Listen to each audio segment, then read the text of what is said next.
boa tarde, bom dia, boa noite para você que está acompanhando a programação do canal Viver Brasil. É uma alegria estar aqui novamente. Meu nome é Gustavo César Oliveira e a gente está começando agora mais um conteúdo, mais uma edição super bacana do especial CVB Vereadores 2025 que a gente está fazendo desde o início desse ano, desde o começo de janeiro, com o objetivo de entender o que a gente tem de representantes que foram eleitos pela população de Belo Horizonte na Câmara Municipal.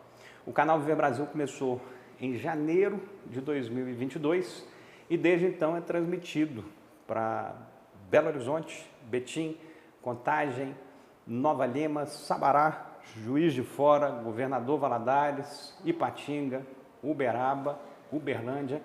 A cada uma dessas cidades, o nosso compromisso está sempre levando conteúdos que possam fazer a diferença.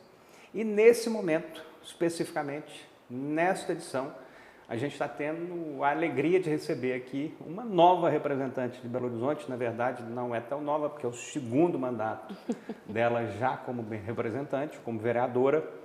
Eu estou me referindo a Isa Lourença.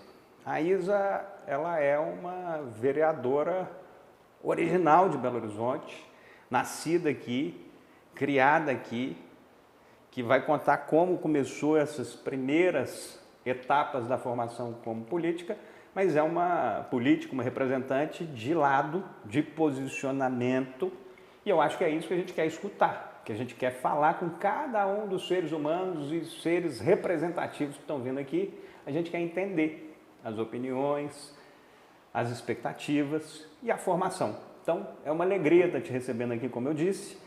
E eu queria começar, além de te dar boas-vindas, eu queria te dar boas-vindas e começando perguntando. A Isa vem de onde? É Belo Horizontina? Nasce aqui mesmo? Fala pra gente um pouquinho sobre a história da sua pessoa. Bem-vinda e obrigado. Obrigada, Gustavo. Obrigada a todo mundo, né, que está assistindo, que está produzindo esse canal. Eu nasci aqui em Belo Horizonte e fui criada em Venda Nova, que é um extremo da cidade, né? No bairro Minas Caixa ali, um dos bairros com o menor IDH da cidade, um dos bairros que é mais quente. Minas Caixa foi o bairro mais quente na onda de calor. Você vê a falta de estruturas ali é gritante, assim. Falta de árvores, o córrego poluído, enfim. E eu fui criada ali, estudei... Esgoto aberto?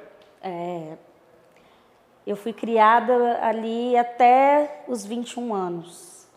Que aí eu casei, fui morar no Barreiro. Aí eu hoje moro no outro extremo da cidade. Então, para visitar minha mãe, eu corro Belo Horizonte inteira.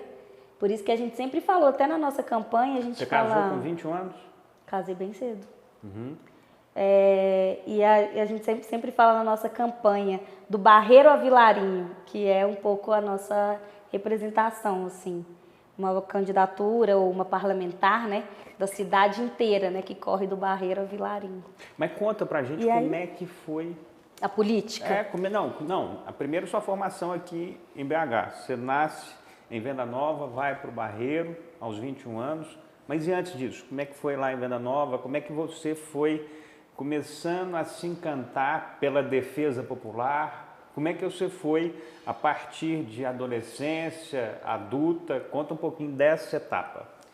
Então, eu sempre, desde criança, né, minha mãe é assistente social, então desde criança eu tinha uma coisa assim dentro de mim, que eu passava assim pela rua e eu pensava, gente, mas é um absurdo as pessoas morando na rua. E eu ficava pensando assim, não, quando eu crescer... Isso com 15 anos de idade? Não. Menos? Isso com 5 anos de idade. Você ficava vendo e observando Eu pensava assim, eu lembro desses pensamentos, assim, eu criancinha, eu falava assim, quando eu crescer, eu vou comprar um ônibus e vou pegar as pessoas todas e vou levar para uma casa. Aí eu falava pra minha mãe assim, mãe, eu vou ser bem rica e eu vou comprar casa para todo mundo que tá morando na rua. Aí a minha mãe ficava assim, isso mesmo. E ela me incentivava, né? Depois, quando eu fui chegando na adolescência, eu fui meio me achando um pouco fora do aquário, assim, um peixe fora d'água, sabe? Eu ficava assim, ninguém pensa do jeito que eu penso, ninguém tá nem aí para as coisas que eu tô querendo falar. Eu pensava assim, sabe? Então eu me sentia muito desligada, assim, da sociedade, né? Minha mãe sempre me incentivou, mas sempre falando assim, ó, é um pouco utópico isso que você está pensando, mas Ela vai falava. lá e tal, E eu não encontrava pessoas assim que tinham essa disposição, até que eu passei na UFMG. Eu fui a primeira da Quantos minha anos você família, tinha? 17 anos. Ok. Eu fui a primeira da minha família a entrar na UFMG. Para fazer jornalismo.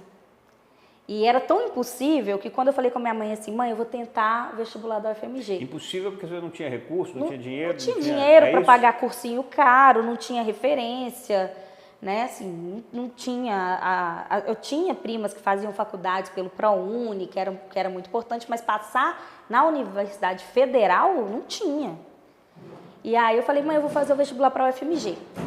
E era tão impossível, assim, na cabeça dela e da minha família que eu entrasse na UFMG, que ela falou assim, se você passar na UFMG, eu te dou um carro, então. Falei, você vai me dar o carro, porque eu vou passar.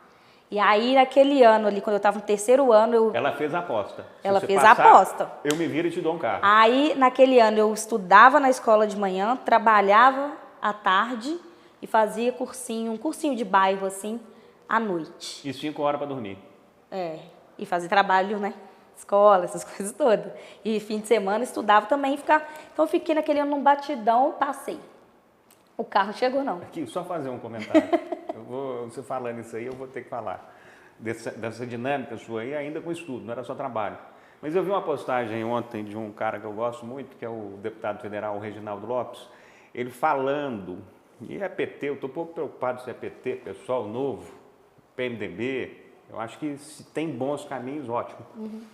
O Reginaldo falando, mas ele fez uma postagem muito divertida, falando da pressão do trabalhador brasileiro e ele tentando diminuir a carga horária de 44 para 36. Mas aí o mais engraçado e o mais interessante é que ele fez a postagem com a dinâmica do dia a dia do trabalhador.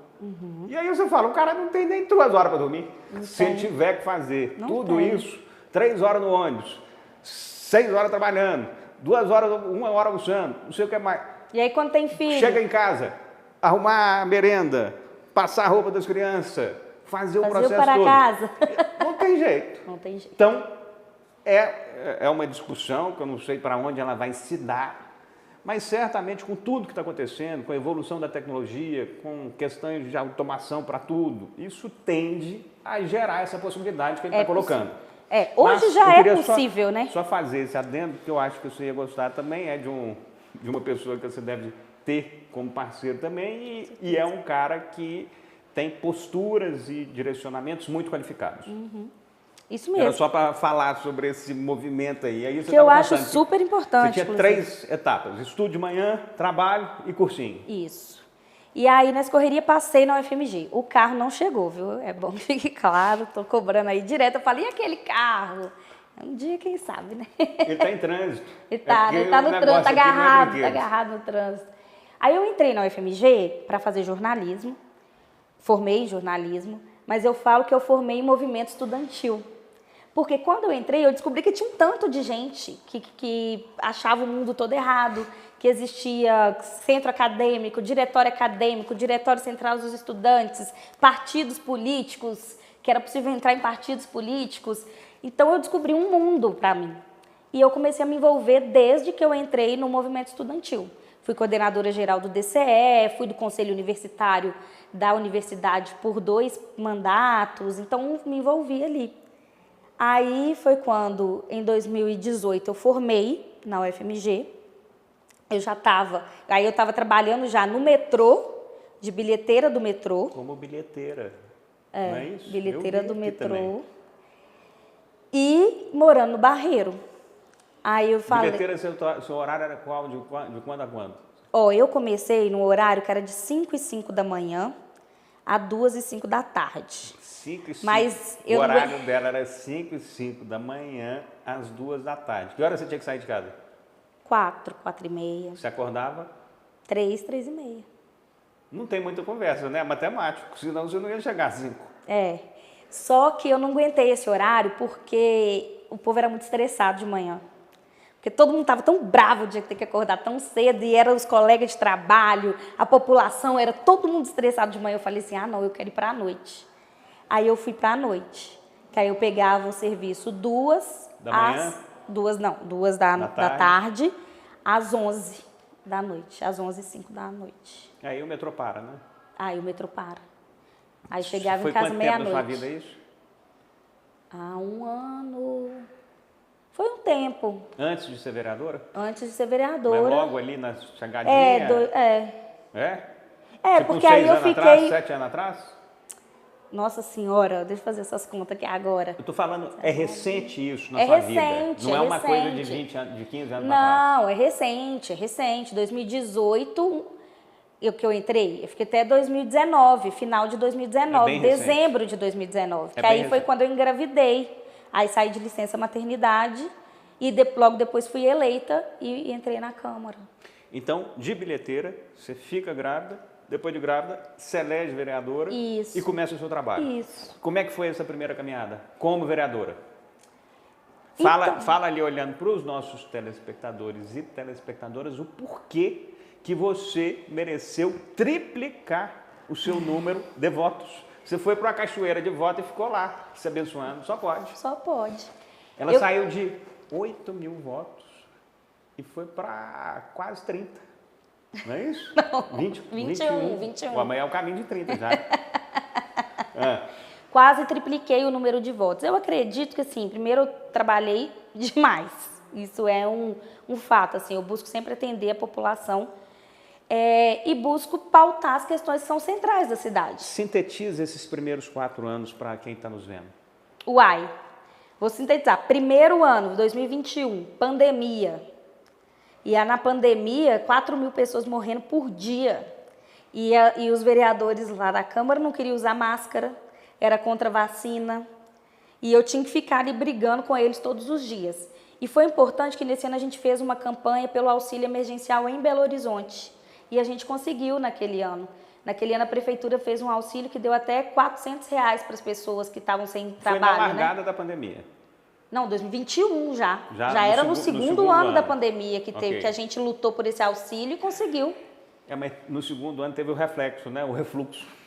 Você lembra? Ia começar a caminhar e aí voltou o negócio. Isso, 2021 foi o pior momento da pandemia, que estava morrendo 4 mil pessoas por dia. E aí a gente conseguiu esse auxílio para ambulantes que não estavam podendo trabalhar, profissionais da cultura que estavam sem trabalho, gente que estava passando muita dificuldade. E a gente conseguiu esse auxílio. Então, 2021. 2022, eu me dediquei muito na eleição mesmo me dediquei muito na eleição do Lula. Eu fui candidata a deputada federal. Em 22. Eu tive 50 mil votos, 51 mil votos. Foi bom. Tá dentro da cachoeira mesmo. Aí eu fiquei na primeira suplência. Isso foi 2022. 2023, continuei o mandato de vereadora, porque eu fiquei na suplência de deputada federal, então continuei o mandato de vereadora. E aí, 2023 foi o ano mais difícil, porque foi o ano que eu passei a sofrer muita ameaça. Ameaça de? De morte, de estupro, mas por quê? de tortura. Por quê? Porque um grupo nos chans, né, na internet, chama chans. São grupos, fóruns na internet que se organizam para atacar pessoas. Falar nisso. Chama chance. E aí eles me mandavam e-mails com o nome da minha filha, falando que ia torturar, estuprar, matar ela, me matar na frente dela, com endereços, com vários dados pessoais. Eles ficam descobrindo nossos dados pessoais na internet, que de todo mundo é vazado, e passaram a me mandar, me ameaçando. Então, eu fiquei 9 meses com escolta da Guarda Municipal. Para onde eu ia? Não podia ir na padaria. Mas quais são as defesas ou os pontos que você defende que geram essa raiva, ou essa raiva, né? O que é isso? Eu acredito que esses ataques vêm muito pela minha defesa dos direitos humanos. Então, por exemplo, quando um vereador aprovou um projeto de lei lá na Câmara de censura nas escolas, né, de você não poder tratar a pessoa pelo nome social dela, de perseguição às pessoas travestis e transexuais. Que é trans, não é isso? Isso. Eu faço muita defesa. Então, quando o vereador conseguiu aprovar esse projeto... Você é da opinião que tem que ter uma outra forma de gramática também? Não, eu sou da opinião que a gente tem que a escola, ela precisa falar daquilo que a comunidade traz. Por quê? A gente fez até uma audiência pública sobre esse tema que foi muito interessante, porque todas as pessoas que estavam lá, pesquisadores do tema, professores, enfim, falaram assim, só é tratado linguagem neutra, gênero neutro na escola quando a comunidade leva. Se o aluno ou a aluna chega e fala assim, eu quero ser tratado pelo pronome neutro. Que aí não seria Que é não todas binário. E todos. É. Aí seria o tal do... Todes. Eu não falo, não tem condição. Eu aceito tudo, mas eu acho que essa transformação da gramática não é legal. Não acho. Mas e a pessoa que aceito quer, tudo, e a pessoa tudo. que quer ser tratada pelo pronome neutro? Como é que você faz com essa pessoa dentro da escola? Você obriga ela Mas a ser qual tratada pessoa? como? Uma pessoa de 20 anos de idade ou uma pessoa de 5? Uma pessoa de 20, eu acho que tem que ter algum entendimento. Mas uma pessoa de 5, De 5 não leva essa demanda, né? eu acho que é... De 5 não leva essa demanda, para falar a verdade, mas de 16 leva essa mas demanda aí para a ela já escola. está chegando quase na decisão dela de 18. Ela vai ter todos os... Então, ela leva essa demanda para a escola. E a escola tem que fazer o quê? Simplesmente ignorar essa defesa dela? Simplesmente ignorar essa reivindicação dela? Falar, não, eu vou te tratar pelo seu nome biológico, eu não vou te tratar pelo nome biológico, não, né? Pelo seu nome de registro, eu não vou te tratar pelo seu nome social. A escola tem que fazer isso? É complicado. Porque aí você vê... Eu concordo e não concordo, mas eu acho que é uma posição e tem que ser debatida. Porque aí você vê a quantidade de suicídios que tem de adolescentes trans. Por quê? Porque a família não acolhe, porque a escola não acolhe, porque ninguém acolhe e a pessoa sente que ela não é desse mundo, então ela não tem que viver. Então não dá pra gente ignorar isso. E quando você põe a censura na escola falando que você não pode tratar desse assunto na escola, você coloca em risco a vida de muitos adolescentes que estão ali reivindicando esse espaço. Eu concordo com o que você está falando, não tem jeito de não concordar. É muito claro isso. Tem que ter o respeito. Agora, nós estamos num momento de transformação, que isso tem que ser debatido, vai ser conversado. Eu acho que no final da história vai se chegar a conclusões aí que vão azeitar tudo, vão deixar eu espero tudo isso. se organizando. Eu acredito. Eu acredito nisso, mas eu acho que então, assim, esse meu posicionamento contra o racismo, né? Eu lutei ali para que Belo Horizonte tivesse aumento das cotas raciais. Então, Belo Horizonte tinha 20% de reserva de cotas raciais, nós aumentamos para 30% na nossa cidade. Eu lutei para que a gente tivesse dados racializados, dados sobre racismo, dados sobre mulheres vítimas de violência, que quase a gente não tem, dados sobre onde essas mulheres moram, só qual a orientação sexual delas, porque nós precisamos falar também da violência LGBTQIA+. Então, por eu tratar desses temas que dizem respeito aos direitos humanos, eu passei a receber uma enxurrada de ameaças. Isso durou um tempo? 9 meses. Sem parar. Eu já cheguei a receber 4 ameaças por semana. Então, assim, 2023 foi um ano muito desafiador. E aí, 2024 foi o ano da reeleição, que eu falei, vale a pena estar aqui. Apesar da violência que a gente sofre, né? Apesar de eles da violência que mandavam para mim, falou assim, vou entrar no seu gabinete, vou matar todos os macacos que estão lá. E as pessoas ficavam com medo de ir para o gabinete, óbvio. Né? Vou matar todas as aberrações, vou te estuprar na frente da sua filha para que ela não vire uma aberração como você, porque eu sou bissexual, então eu sou uma aberração para eles. Então, assim, apesar de tudo isso, valeu a pena estar lá. Por quê? Porque a quantidade de pessoas que se sentiram representadas por mim, fazendo a defesa da vida delas, aumentou. Foi mais importante para mim, foi mais significativo. Por isso que eu sigo ali com força. Agora eu quero tratar principalmente do tema do meio ambiente. Na legislação passada, eu foquei muito em direitos humanos, ainda que eu já tenha ali tratado do tema do meio ambiente também, mas nessa legislação eu quero focar no meio ambiente, porque daqui a pouco não tem mundo. Tem mundo nem para a gente fazer esses debates de ideia. Perfeito. Você acabou de falar que o primeiro mandato aí foi muito dedicado à defesa dos direitos humanos, das pessoas com variações aí de posições, de gostos, de preferências e por aí vai. E agora você vai tratar de um outro assunto também que não tem questionamento, é fundamental. O que você fala de defesa do meio ambiente em ações que você vai poder fazer neste mandato a partir de 2025? Gustavo. Aí eu estou falando especificamente para Belo Horizonte, mas que possa ser uma semente para o próprio Brasil. Isso, você matou a pau, porque nós queremos ser a semente para o Brasil mesmo. O primeiro projeto que eu apresentei nessa legislatura em 2025 foi de tarifa zero no ônibus. E aí, às vezes a gente fala assim, não pagar a tarifa do ônibus, isso é impossível, isso não tem como, isso não vai acontecer nunca, ninguém vai ser a favor disso.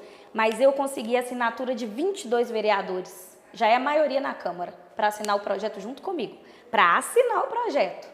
Aí ele ainda vai tramitar e nós queremos aprovar ele. E aí nós estamos fazendo um debate com a sociedade sobre esse projeto de tarifa zero, para a gente não pagar passagem. E isso é fundamental ambientalmente, porque nós precisamos que mais pessoas utilizem o transporte público, para a gente diminuir o número de carros. Porque essa quantidade de poluição que a gente produz na cidade de Belo Horizonte está insustentável.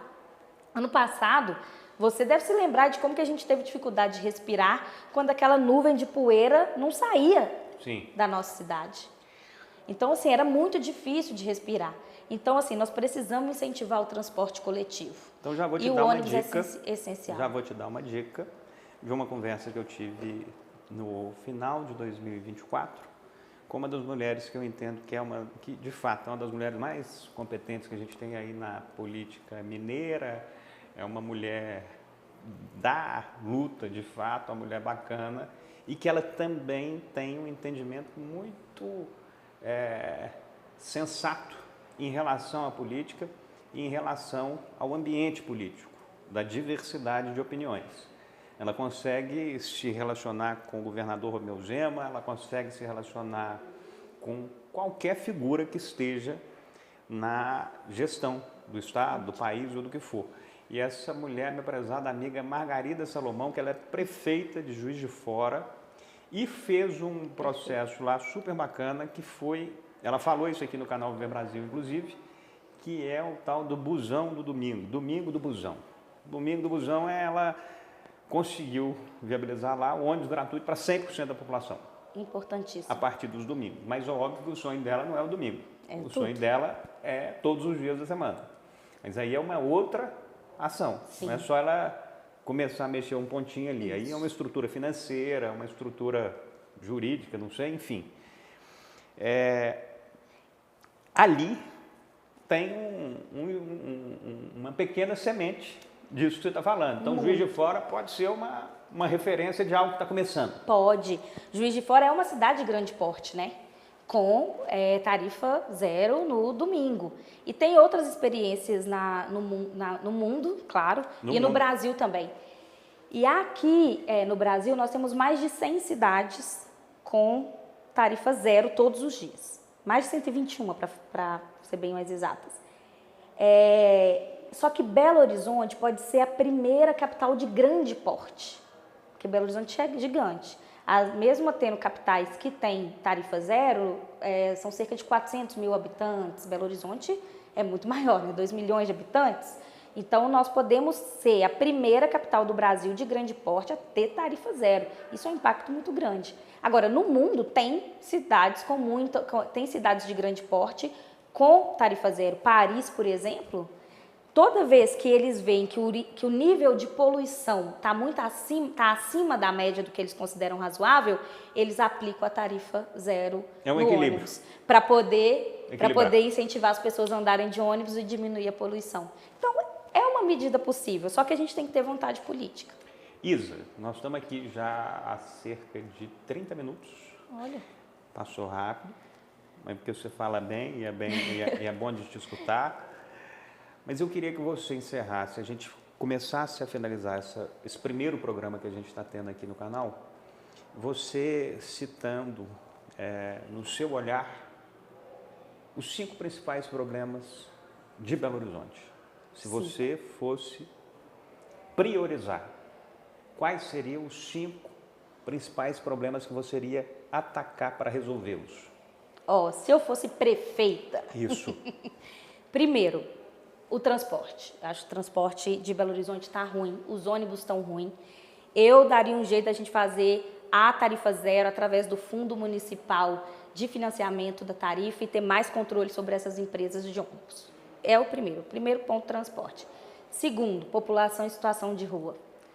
Nós precisamos ter um programa de moradia para essas pessoas e de assistência para que a gente consiga atender as pessoas sem violar os direitos delas, mas que a gente consiga atender as pessoas para que a gente tenha menos pessoas morando na rua. E se a gente agir nos primeiros 6 meses, todos os estudos apontam isso, que você precisa agir nos primeiros 6 meses que a pessoa está na rua, para você conseguir tirar essa pessoa da rua. Então, isso para mim é o outro tema central. Depois aquela decisão vai se solidificando. Exatamente. Depois de 6 meses na rua, você imagina, né? Okay. O que é.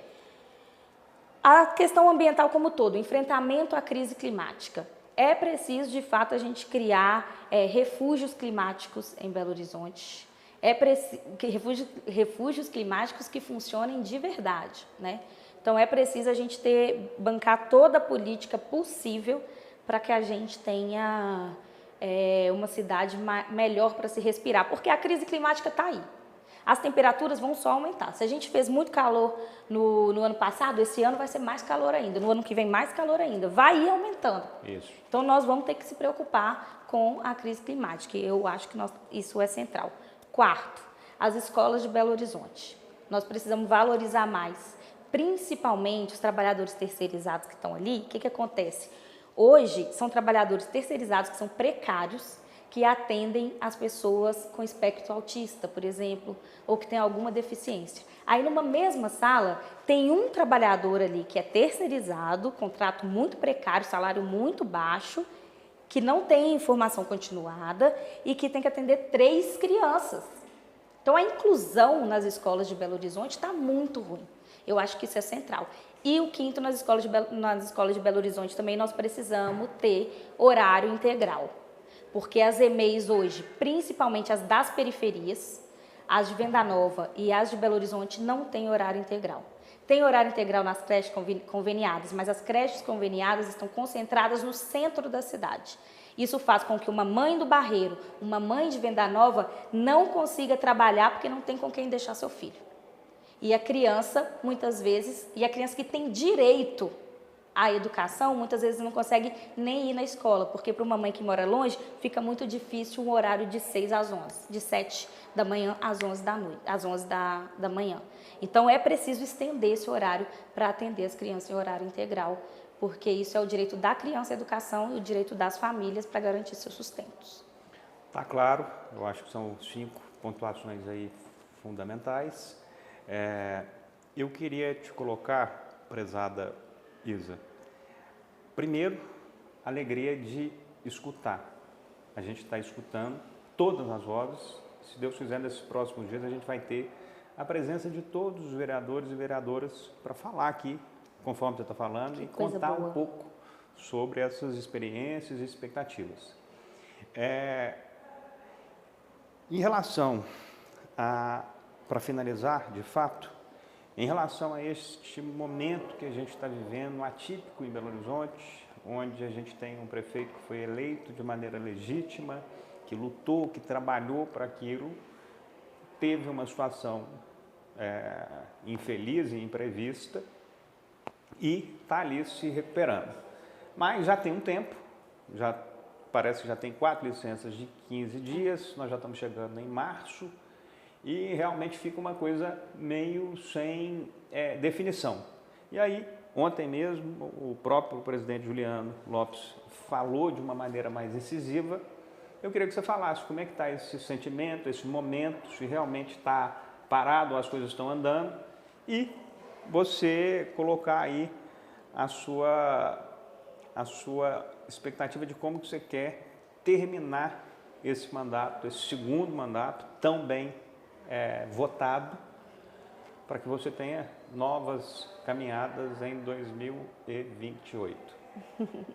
Olha, de fato a gente enfrenta uma situação difícil em Belo Horizonte.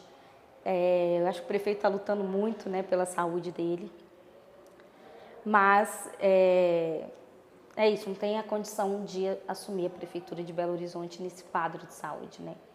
Então, nós estamos avaliando, né? meio que nós estamos também dando um tempo, Sim. esperando, absorvendo, para ver como que vai caminhar. Acho que, de toda forma, nós tivemos uma vitória importante. Eu fiz muita campanha, né, para ele no segundo turno, porque eu acredito que ideias que perseguem os outros, que foca a política em perseguir as pessoas, perseguir pessoas travestis, transexuais, LGBTs,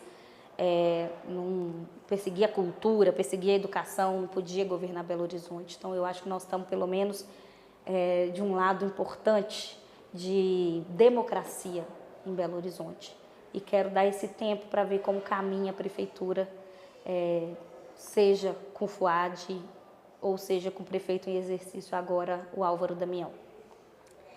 E o que eu espero nesses 4 anos conseguir que Belo Horizonte alcance soluções inovadoras, especialmente para o meio ambiente. Então, eu espero conseguir fazer um ótimo debate com a população de Belo Horizonte, com os comerciantes de Belo Horizonte, que a tarifa zero é boa para o comércio, é boa para o trabalhador que não vai ter 6% descontado, é boa para quem vai poder ir para qualquer lugar que quiser, visitar um parente, estudar mais longe de casa com essa política. Então, eu quero debater isso com as pessoas e espero em médio, longo prazo que Belo Horizonte tenha essa política.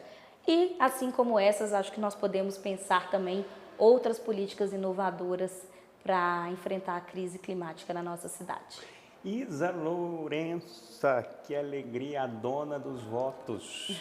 Saiu de 8 para 21 mil votos como vereadora em Belo Horizonte, certamente por um trabalho bem feito. Repito, independente a lado, independente a partido, independente a ideologia, certamente os votos que ela conquistou foi porque representou bem aquela parcela e aquela parcela se sentiu atendida e valorizou o trabalho.